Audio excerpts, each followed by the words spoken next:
Today we're going to talk about monocot and dicot roots. And what we're going to do is we're going to draw a cross-section of a root. We're going to label the parts and we're going to talk about what each part does. So let's go ahead and get started by drawing a monocot root. So we're going to start this by drawing a nice big circle. And this circle is going to give us some perspective. And what I'm going to do is fill in this circle with cells. And this outermost layer of cells here is going to be called the epidermis. Just like in people, that outermost layer of skin is referred to as your epidermis. And it's a very, very important layer as it's going to provide protection. So this is going to be the epidermis. Remember, epi means on the surface of or on top of. So the epidermis, its job is to provide protection, especially against dehydration and against invasion due to germs, bacteria or viruses or anything else for that matter. So that's going to be our epidermis. Now, inside here is going to be another layer of cells. And again, let's go ahead, we'll draw another circle here. And we're going to draw some additional circles here. And this is going to be the endodermis. And endo means within, because we're within the root at this point. So this is going to be the endodermis. And again, endo means within. And this endodermis is very, very important, because these cells contain a layer of wax that actually surrounds them, a waxy strip. So it's kind of like this wooden block right here. Now this wooden block, let's pretend that that is an endodermis cell. And the waxy strip I'm referring to is going to be this rubber band. And you can see how that waxy strip envelops that cell. And pretend that we have another one of these right nearby. My fist will be another one. And again, I have another waxy layer surrounding that cell. And you can see that these two waxy layers are going to abut each other. They're actually going to connect here. And those waxy layers are going to prevent water from leaking between the cells, because that is the main job of the endodermis. It is to regulate the amount of water and ions, which are minerals, that get into this root. Because inside here, this is where all your xylem and phloem are going to be, your vascular tissue. So once something gets in here, it has access to the rest of the plant. So we want to be very careful what we allow to pass through here and into the vascular tissue. But that waxy strip is going to prevent water from leaking between the cells, and it's going to force that water right through the endodermis cell itself. And the cell membrane is going to regulate what gets in and what doesn't. In some cells, in some plants, this also prevents toxins from getting in. So that's another important thing that it does. Now, let's go ahead and draw that waxy strip. I'm going to use this, I'm going to use this orange marker here, since it'll stand out a little bit better. So this nice orange strip here that I'm drawing is going to be that waxy strip. And wax is a fat. And we know fats are hydrophobic, they're water-hating, so they're going to repel water. So let's go ahead and label that Casparian strip. And again, what that does, it's a waxy layer. And what it does is it prevents water from leaking between cells. Now, let's go ahead and talk about this space right here, because it's just not an empty space. There's something in there, and that something is going to be some nice big plump cells. And these are nice big cells. They have very thin cell walls, and these cells are going to be referred to as parenchyma cells. So they are parenchyma cells. And these parenchyma cells perform many different jobs. In the root here, their job is going to be to store sugars. Sometimes under the microscope you might see little sugar granules in there, little crystals of sugar. And they're also going to contain channels, little channels that connect the one parenchyma cell to the next parenchyma cell. And these little channels are going to be very, very important. In fact, these channels are going to be given a name called plasmodesmata.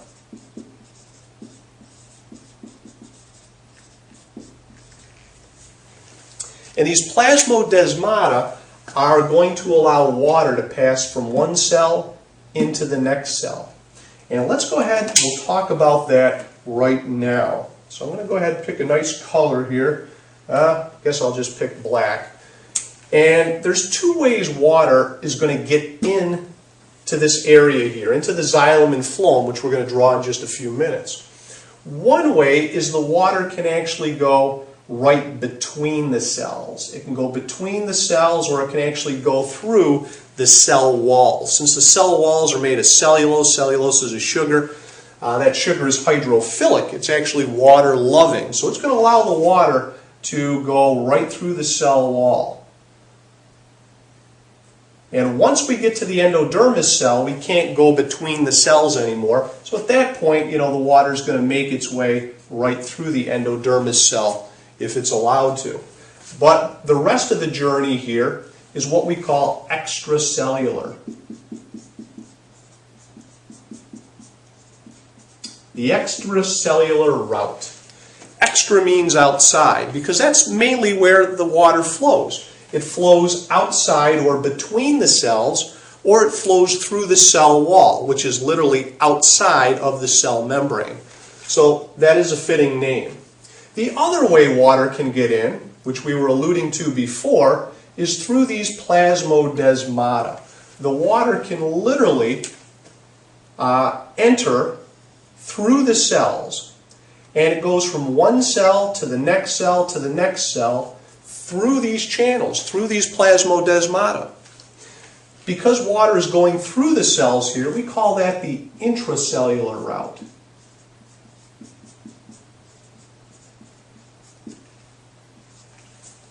And again, that's facilitated using plasmodesmata. All right, well, let's go ahead and we'll talk about this layer right here. This layer, by the way, of endodermis and parenchyma cells is referred to as the cortex. It does not include the epidermis. So that's called the cortex. And it is made up oftentimes of parenchyma cells. Now let's go inside here, and we have an additional layer of cells here. And this additional layer of cells is called the pericycle.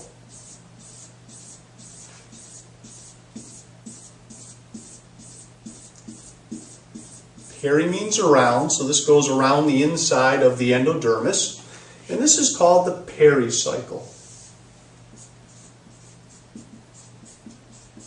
And the pericycle performs an important function. When these cells undergo cell division, they actually produce a lateral root. So let's go ahead and write that down. Lateral root. Lateral means, to the side of. So these are roots that are going to grow out of the sides, off the sides of the main roots. Increased surface area is what they're going to do. But because roots must, by their nature, contain vascular tissue, because that's their job, to absorb water, we want those roots, we want that lateral root to arise from the vascular tissue in here. And for that reason, the pericycle is going to be inside the endodermis. It's going to be in here. You're not going to see those cells out here, because then we wouldn't have access to the vascular tissue. So that lateral root is going to start arising from here, and as those cells divide, they're going to push their way out and form a lateral root. All right, the next thing we're going to see in here is going to be your xylem. So let's go ahead and we'll draw some of these cells. These cells are often large cells, and they usually have very thick cell walls. Another one of their jobs is support, not just transport of materials, but also support. This is going to be the xylem. So I'm going to go ahead and I'm going to write that down here. Xylem with an X. And what it does is it serves to transport water and the ions or minerals dissolved in that water. And the transport only occurs in one direction, and that one direction is upward. And there's a reason for that. It's called transpiration and root pressure, which we're going to talk about in a later video. Now the other type of tube that's going to be, these are tubes by the way, these would be tubes coming out at you made up of special water conducting cells. But outside here we have some additional tubes. They tend to be smaller. I'll make those brown. These additional tubes tend to be smaller. And they tend to be around and in between these xylem tubes. And these tubes are referred to as phloem. So let's go ahead, I'll write that down here. That's going to be referred to as phloem. And again, it's a type of vascular tissue. And the phloem is going to transport sugar. Okay, the phloem is going to transport sugar, or let's call that sap, because that's what it really is. It's sugar, sucrose, dissolved in water. So that's going to be your sap. That is the blood of a plant. And this sap can be transported in any direction, because there's going to be another mechanism that transports the sap, again, which we'll talk about in a later video. But that sap could be transported up a tree to a fruit to make the fruit sweeter. It could be transported down the tree to the roots. Remember, the roots are going to be under the soil. They're going to be incapable of photosynthesis, but those cells still need energy. So they're going to use that sap. They're going to use that sugar that was created in the leaves. We're going to transport that sugar down to the roots. All right. The next thing we're going to talk about here are the cells that are found inside here. And there are cells in here. I'm not going to go ahead and draw these cells, but collectively, they're parenchyma cells, and collectively these cells are referred to as the pith. The pith. All right, well, let's go ahead and label one more thing, and I want to talk about what all this is called. So this goes from the pericycle all the way to the pericycle. And what that is actually called is the vascular cylinder. So let's go ahead and write that down. The vascular cylinder. And that is primarily made up of vascular tissue. And those are the parts of a monocot root. So let me go ahead and write that down. This would be the monocot root. Those are the parts of the monocot root. Now before we end, I also want to do a dicot root. And the dicot root is pretty similar to the monocot root. All we're going to do is rearrange the pattern of the xylem and the phloem. So let me go ahead and do that very quickly. So I'm going to go ahead and erase monocot root, and we're going to replace that with dicot root. So now we're doing a dicot root.